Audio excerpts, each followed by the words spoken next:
So, welcome back po sa aking YouTube channel mga kalingap. At andito po tayo ngayon sa Leon Hernandez Hospital. Dadalawin po natin ngayon si Mama Ellen. Tanungin po natin siya kung ano po yung update sa kanya.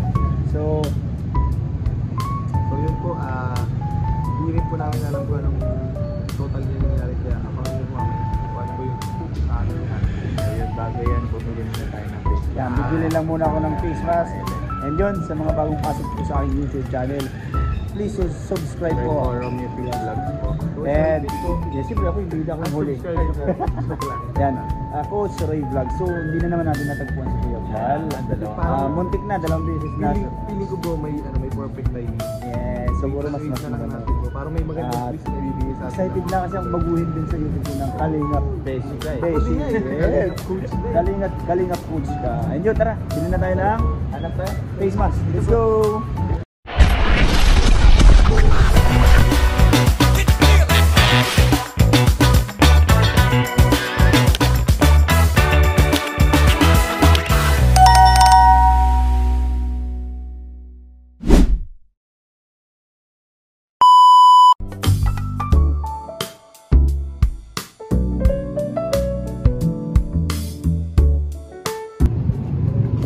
Yan bro, bilhin na kayo.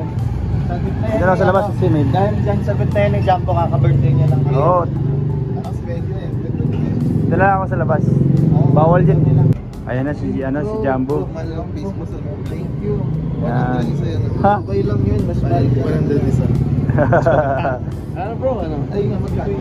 Di ba lang bro, di ba lang? Wala pa si Mikoy? Wala pa daw bro. Pwede na daw tayong umuna. Sabi ni Mikoy, kasi nag-iinit siya ng tubig, siguro dadaling kay Mama Ellen. Okay.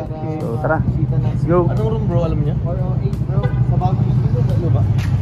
Tatang nga lang. Tara.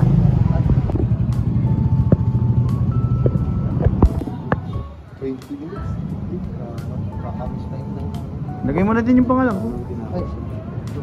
Lagay mo na din. Ay guys, tinamad na ako magsulat si Jumbo na lang ba? Wala po kaming dalang pasalubong kasi galing po kami sa mission. So, dalawin namin si Mama Ellen. Kayuk-yukan. Layo. Grabe yung may pa, ang dami nangyari. Oo. So wala daw si Michael kaya tayo na mauna na. Hindi rin nakapunta si Bro Rob. Pwede na po.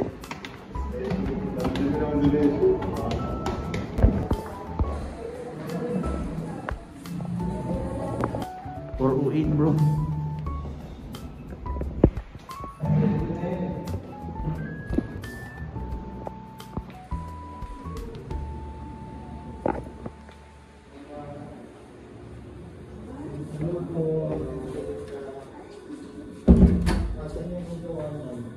Hi Mama Ellen. Andito ang mga microbios. Kumusta po? Pwede na tayo hindi mag-face mask, nasa loob na tayo. Hindi ako makahinga. Nag-una na po kami kay Michael. Nagpapakulo pa daw si Mikoy. Ano daw? Pwede daw. Pwede po umupo dito. Nagpaalam din po ako Nagpaalam po kay Mikoy na vlog po.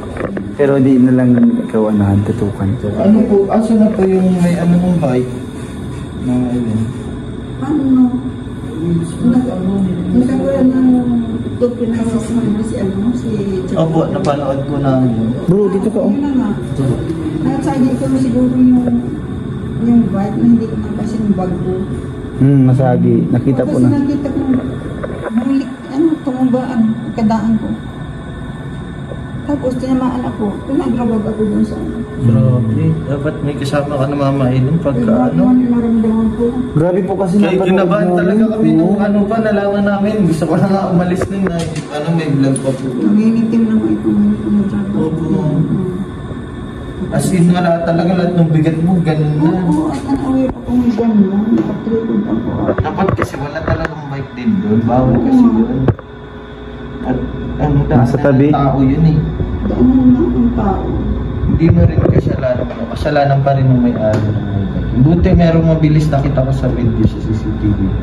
May umano na din naman agad. Bagsak na bagsak eh. Bagsak ako yan. Gumanong ka, parang yung Parang na tinataw. Yung pagbagsak ko, ano, grabe ko.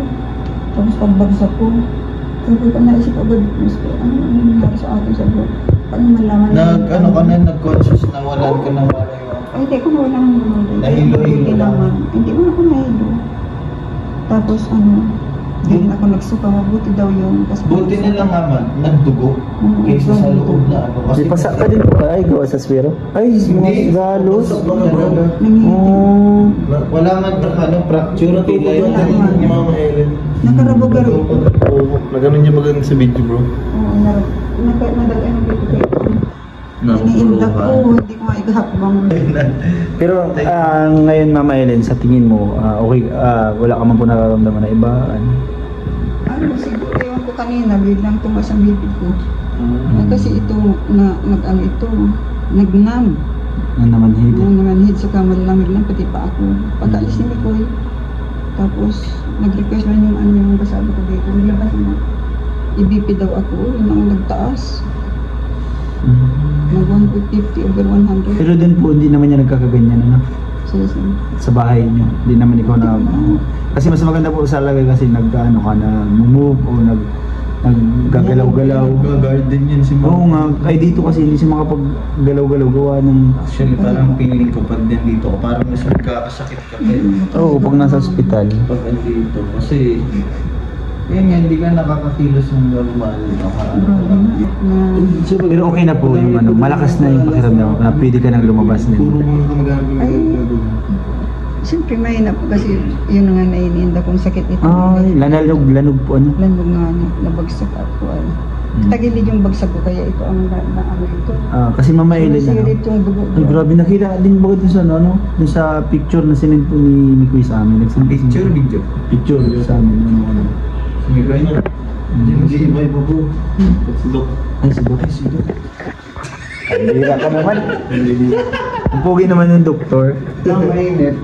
Pa-assist ka kapag ano ha? Kapag... Ito po si Miko ay nauna po kami sa kanya. Nagano ako ng mainit sa bahay kasi medyo Makaka-ano ka bro? Sabay na tayo bro, okay lang? ganyan. May lakad ka ba? Kailan? Sit sa ano yun? Sit ba? Di kami doon kasama, di kami practice. Bakit? Practice ng sayaw? Ha? Kasi giniginaw ka. Nagano ka yung tawag dito? Nagtawag kayo ng news pag bunig ka. Ay, nung chinek si mama na mataas ang BP.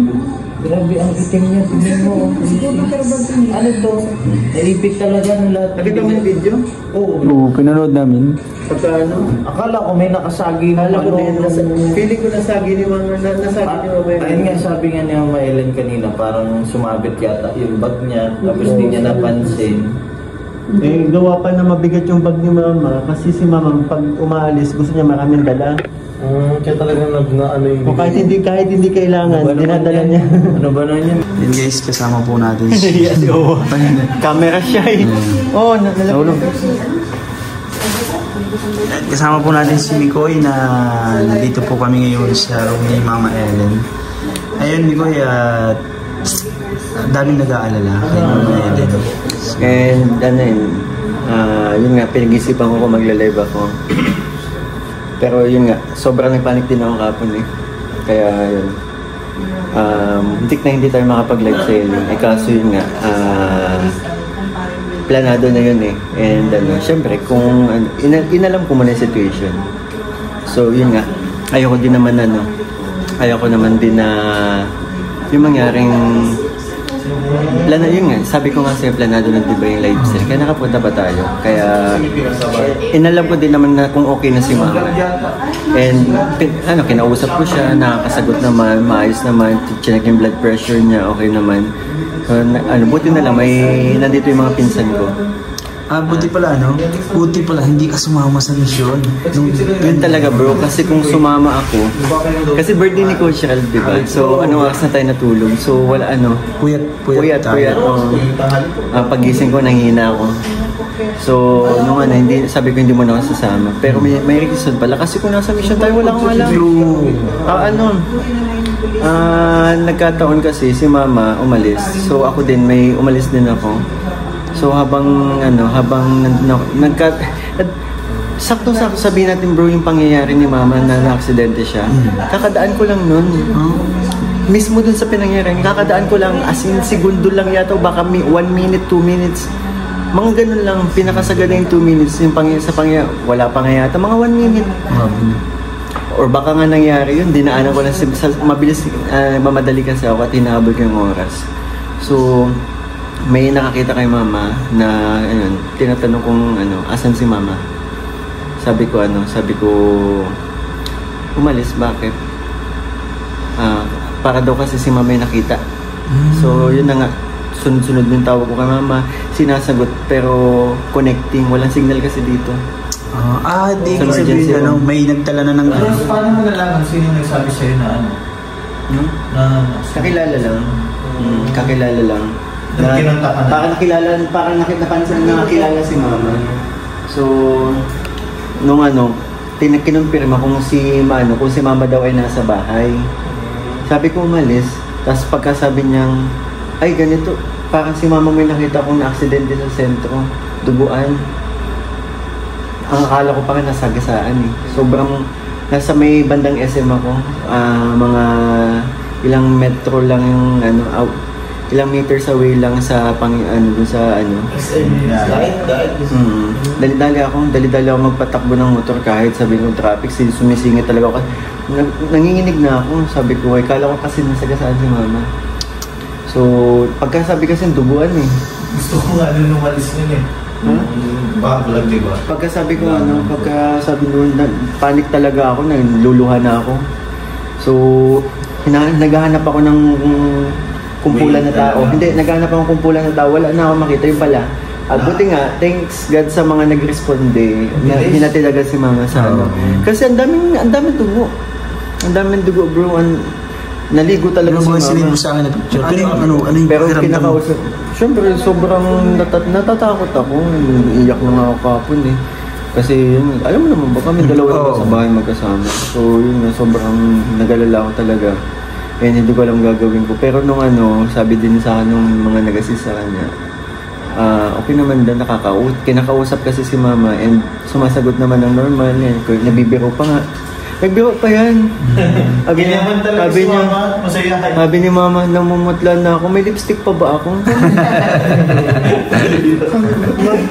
Kasi baka namumutla na ako masyado. Sabi ko, namumutla na ako. Siguro meron kong lipstick with you. And ang ginagawa ko para minamassage ko yung habang nililinis yung ginugupitan si mama, nililinis. Nakahawak lang ako sa paa ni mama. Minamasahe ko, tapos kinakausap ko. Kala ko, sabi ko, ma, huwag ka matutulog ganyan. So, bro, may tatanong lang pala ako. Kumusta naman yung dito sa hospital? Service? Hindi, yung service, saka yung bill. Kasi baka malaki yung Hindi ko alam yung bill, bro, pero ito kasi yung sabihin natin, private to. And private talaga. Alam ko, may kamahalan talaga dito kasi mas okay na for me kasi dadalhin sana si mama sa provincial, pero naisip ni mama pwedeng dito na lang daw para ma-assist siya agad kasi pag sa provincial walang tigil yung dugo, baka maubusan. Pila. Yun na nga, pila. Buti nga, nakapag-isip pa si mama, nasabi pa ni mama sa mga pulis na nagdala sa kanya dito na kung pwede dito na lang dalhin kasi para masisagad. Buti nga daw, kung pare daw ni Chogo yung makikilala. Kaya, yung pulis na hatid. So, ang nito, bro, buti na lang talaga. And wala naman din ako masabi sa mga services dito sa hospital na to. Worth it, mababait lahat, palakaibigan. Kaya talagang good sa akin yung services dito. And regarding sa bill, hindi ko na iniisip, bro. Ang mahalaga okay na si Mama Ellen? Okay na. Ang mahalaga, okay na si Mama. Pero bro, bilib ako sa'yo kagabi. Kasi si Kalinga Prab, sabi ka sa amin kahapon, nung nalaman niya, sabihin daw sa'yo na... Cancel na sana yung live, diba? Oo. Ay, sorry. Sige, sabi mo. Sige na, diretso na. Ayun. Cancel sana bro. Cancel sana. Tinuloy ko bro kasi pinangunahan din ako ng hiya sa kasi ilang beses na nare-rescue, di ba? And ang dami nag-expect sa amin na ano. Pero syempre kung ang situation naman pero hindi ko naman talaga. Si mama, pinagmasdan ko lang, inalam ko kung ano yung situation. Nung alam kong okay si mama na pwede akong umalis muna saglit para mag-live. Yun nga, sinabihan ko si Kalinga pero sabi, sige bro, ano to. At okay naman po, makakapag-live po ako mamaya. Kaya ko naman, sabi ko kahit pa iniisip. Ano tayo bro? Madami nakapansin, kahit hindi yung iba yung kulit ko. Makulit ako kagabi pero iba yung kulit ko sa live. Marami nakapansin. Ang dami nakapansin. Ang dami kong iniisip ko kasi pero syempre kailangan natin magpaka-professional kasi iba naman yun eh. Ayaw natin maapektuhan yung ano. Ayaw natin damay yung ano, 'di ba? Maapektuhan yung live selling kaya hindi ko din alam. Pero ginawa ko talaga ang lahat para makapag-ano. So, yun nga. Ano ako kasi successful naman and after ng live selling balik ako dito bantay kay mama. And yun, ano din si Kalinga Prabhu alala din siya. Kaya salamat din. Pinalala din niya yung ano mo. Saka bro, salamat na dito kayo, dinadamay. Ay, ano nga pala bro? Din kami niyan eh. Nga pala bro, Mama Ellen, pasensyahan nyo na po kasi wala po kaming dala kahit ano. Kasi galing po kaming mission. Ano ninyo, makita ko lang kayo dito na yun, dinamayan ako kasi na ako dun. Kasi na ako dun. Seryoso yun. Bro, kasi siyempre, sa ilang araw ko din na pag-stay namin doon sa live kami. Kami mo talaga. Walang araw, halos araw ka. Namimiss na talaga din tayo ni Mama Ellen. Nagluluto pa kayo ni Mama, di ba? Kaya sabi ko sarap, punta tayo doon. Alam mo bro, nung pagpunta ko nung nakarang araw ko dito, alam ka ni Mama Ellen, asan si Beshi? Kailangan na yung anitaboy yung multo. Hindi naman tayo dito sa bahay. Dinahanap tayo. Kaya mo Mama Ellen, paglabas mo, punta kami dito. Pag basta malakas ka na. Ang mga ano na lang ito kay Mama, may bugbog kasi siya dito sa tagiliran. Ito, pag pinagdaw lahat sa May bugbog siya dito sa tagiliran. Nahirapan siya maglakad. Pero, ano, ang worry ko lang yun kanina. I've done si Mama. 150 over. nga daw, taas mo siya. Ha? 100. Over 100. So, naganda siya. Ano ang affiliation? Affiliation. Kailangan ano ba yan? Kasi ganun din yung pambantiyan ni Mami. By seal. 60 to 80 yun. Actually, nagambagan kami, family. Nagambagan kami. Si Mama nagano para makaalis si Angelina. Kasi muntik na talaga hindi makaalis. Gumawa lang talaga ng paraan. Affiliate na rin. And guys, tapos na po ang aming dalaw kay Mama Ellen. Ang dilim talaga. Ano? Dito ka, bago may ilaw. Ayun. At ngayon po, ang visiting hours kay Mama Ellen. May iwan po si Mikoy ngayon dahil wala po kasama si Mama Ellen. And guys, paalam na po tayo kay Mama Ellen. Mama Ellen, pag-alam na po para marami po kasi nag-aalala din. Isa na rin po kami po. And si Kalinga Prab po. See you po sa bahay naman. So yun lang guys, maraming po salamat sa inyo. At ito na po yung update kay Mama Ellen. Bye-bye po.